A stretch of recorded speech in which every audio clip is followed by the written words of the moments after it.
Assalamualaikum dan salam sejahtera. Okey, perkembangan putik durian ya. Ni putik durian Musangking.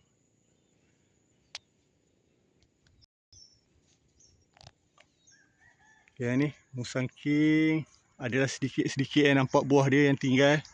Kalau ikutkan sebelum ni memang beratus-ratus biji ya. Kita jangka satu pokok ni beratus sebabnya dekat dahan ni semua bunga ni, penuh bunga. Ni semua bunga ni sampai ujung ni. Tapi sekarang yang tinggal sisa ni ya, ada sikit-sikit. Yang sedang-sedang ni tu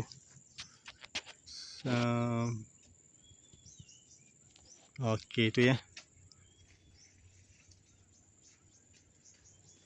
Satu pokok ni dapat lekat 20 biji pun dah alhamdulillah. Sampai dekat atas-atas tu.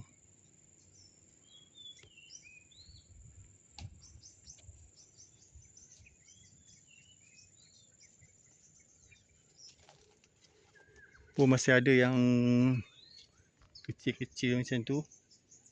Ni ya. Yang ni yang fasa kemudian. Yang ini awal sedikit. Ini sama awal sedikit. Yang tu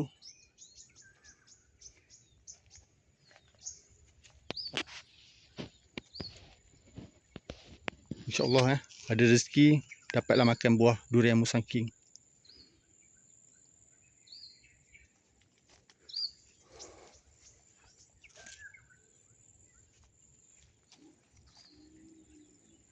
InsyaAllah. Okey kita tengok perkembangan 1 bulan akan datang macam mana ya pokok durian Musangking yang ini. Okey.